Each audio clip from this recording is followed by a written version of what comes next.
Nitekana umunezero ntangere vyo gusubira kubana namwe mwe banywanyi bakunzi bacu mubandanya kudukurikirana muherereye irya nino mu makungu ya kure. Mwe mwese mudukurikira muherereye ku mugabane w'abanyamerika muri leta zunze ubumwe z'abanyamerika nyine muri Canada, dukurikira muherereye mu bihugu vyo ku mugabane w'abanyaburaya, abari mwese mudukurikira muherereye muri Afrika y'Epfo, mwese muri Zambia, abari mu bihugu nka Kenya, Uganda, mu bihugu vy'ibibanyi mu buseruko muri Tanzania, mu buraruko mu Rwanda no mu burengero muri Kongo, mwese mudukurikira muherereye ngaha mu gihugu cacu Burundi, intara, amakomine, imitumba, ubucimbira, imisozi bigiye bitandukanye bivanye naho buri umwe wese adukurikirana aherereye. Mwese ndabahaye kaze. Fyonda subscribe niba ukoresha ururimi rw'icongereza canke niba ukoresha ururimi rw'igifaransa, fyonda sabone, hamura tuja ngaha iburyo urafyonda no kwa kano kameze nk'agakengeri, amakuru, ibiganiro tohoza umwanya ku mwanya bizoja bigushikira aho uzoba uherereye hose kw'isi. Amakuru agezwe kari karavugwa ngaha mu gihugu cacu Burundi ni amakuru y'ibiriko biravugwa muri politike, mu gisata ca politike, mu mibano, mu kibano, mbere no mu buzima bw'ubutunzi, mu gisata c'ubutunzi naho tukaza kubabwira ibiriko biravugwamo. Hari inkuru y'umubabaro yabaye mu ntara ya Rumonge, komine Muhuta, aho abanyagihugu bahejeje guhomba. Ikimanga caraye gikukumutse gitwara amazu, ikigwate cubatse ku buryo bwa kijyambere, amazu, inyubakwa zitandukanye zikaba zagiye, imirima, ibitegwa n'ibindi vyose bikaba vyahahombeye. Agahombo kanini cane kahuye n'abo banyagihugu bo mu ntara ya Rumonge na Muhuta. Ni mu gihe biza ngaha mu gihugu c'u Burundi hariko haragwa imvura nyinshi, imvura irimo igihuhusi,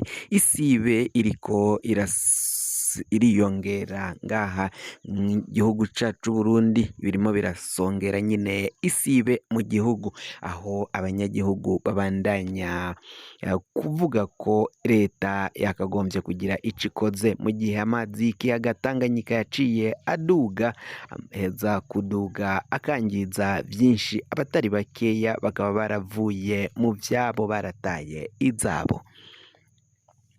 Tuvuye muri iyo nkuru ivugwa mu gisata c'ubutunzi, reka tuje ku nkuru iriko iravugwa mu gisata ca politiki. Mu gisata ca politike hari bandanya kuvugwa inkuru za Prime Niyongabo na Varisito Ndayishimiye, bavuga ko rero Prime Niyongabo yoba yahejeje gukugwa, yakuwe mu mabanga. Kuri ubu ngubu amabanga yo kuramutswa igisirikari c'u Burundi akaba atari Prime Niyongabo akirongoye ico gisoda.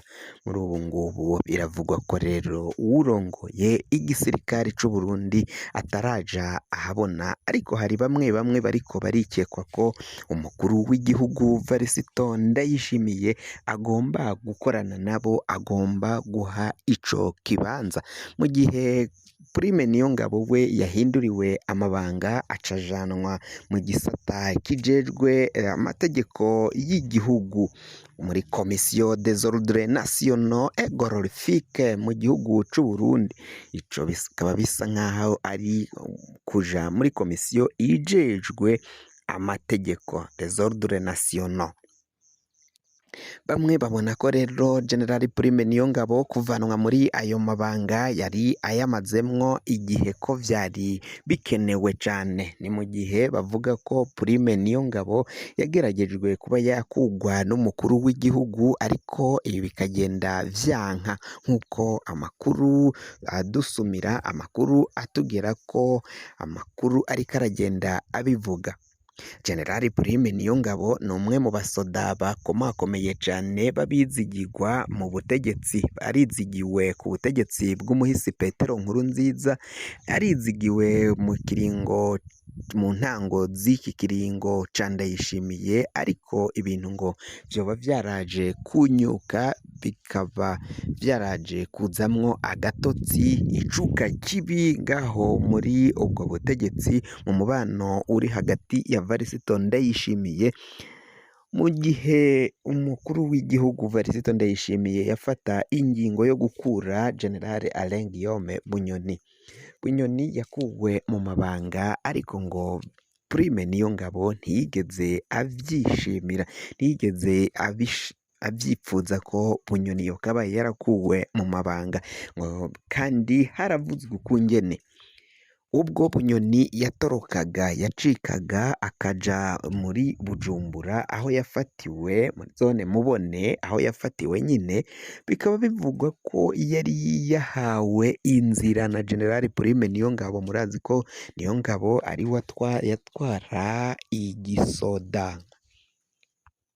Ivyo vyose vyagizwemwo uruhara na Prime Niyongabo kubera ko ariwe yatwara igisirikare kugira ngo Bunyoni ave mu gisagara ca Bujumbura agende ashike i Bujumbura rirare, ngo nuko yari yahawe inzira n'abasoda bagenda bamutambutsa, mbere ngo yagomba no kujabuka amazi y'ikiyaga Tanganyika. Prime Niyongabo yari yahejeje guhamagara uwagomba kumujabutsa ayo mazi y'ikiyaga Tanganyika agaca aja mu gihugu ca Repubulika iharanira intwaro rusange ya Kongo, aho yari kubona inzira imuhungisha agaca aduga aja mu bihugu yagomba kujamwo guhungiramwo nk'uko amakuru agenda abishikiriza. Ivyo vyose rero ngo nibwo umubano wa Ndayishimiye na Prime Niyongabo watanguye kunyuka.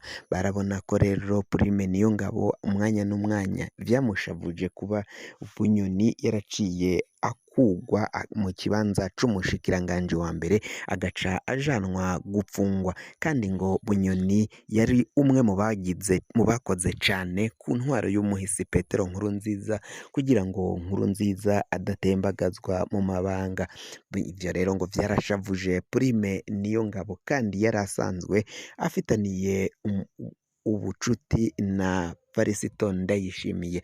Tubibutse ko ubushuti bwa Prime Niyongabo na Ndayishimiye bwatanguye kuva kera ari intwazangabo bari mu gisirikare c'u Burundi, aho Prime Niyongabo yagize ubugeni bwiwe bukaba bwari buhagarikiwe na Varisito Ndayishimiye, niwe yari amuri iruhande nka pare, umuvyeyi nyine nka pare we niwe yari amuri iruhande.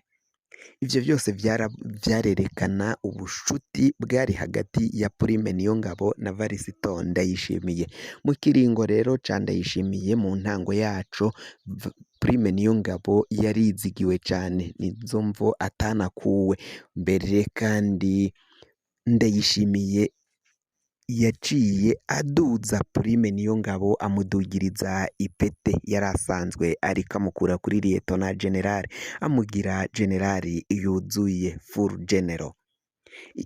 Mu gisoda c'u Burundi Prime Niyongabo niwe yari afise ipeti risumvya ayandi, mbere nk'uko Bunyoni nawe ariwe yari afise ipeti risumvya ayandi mu gipolisi, ipeti rya generali, ata wundi muntu yari yabishikako ngaha mu gihugu c'u Burundi. Nibo bafise amapeti asumvya ayandi mu gisirikari ca FDNB kuri kino gihe. Bunyoni nawe bashatse Ndayishimiye yipfuje ko ayo mapeti iyo yakugwako, ariko inama nshingamateka yaraciye itabitorera ko Bunyoni yamburwa amapeti yari asanzwe afise. Benshi rero ibiriko biragenda bibera ngaha muri buno butegetsi, ikurwa rya Prime Niyongabo agahindurirwa amabanga, biraboneka ko ari ukugira ngo Ndayishimiye amwikize hama azoce nyine amuvana mu gisirikare, kuko Ndayishimiye nawe arikeka ko bashobora kumutembagaza ku butegetsi umwanya n'umwanya, kandi ko abo bamutembagaza harimwo Prime Niyongabo afatanije na Bunyoni. Bunyoni mwarumvirije ukungene agenda ategura imigambi ari mu ibohero rya Gitega. Ndayishimiye rero akaba abona ko atamwizigirwa afise muri abo bari mu ndongozi, ko bakoranye na Bunyoni umwanya n'umwanya barashobora kumufasha akava mu ibohero hama bagaca batembagaza ubutegetsi, canke batembagaza ubutegetsi bwa Ndayishimiye, Bunyoni ahari mu ibohero bagaca bamugira umwere akava muri iryo bohero. kugira ngo amakuru mwene nkaza gushikira fyonda subscribe niba ukoresha ururimi rw'icongereza canke niba ukoresha ururimi rw'igifaransa fyonda sabone hama uraca uja ngaha iburyo urafyonda no kwa kantu kameze k'agakengeri amakuru ibiganiro dutoza umwanya ku mwanya bizoja bigushikira aho uzoba uherereye hose kw'isi mwe mwahejeje gufyonda subscribe kandi tukaba tubakengurukira cane muri abo kubahwa.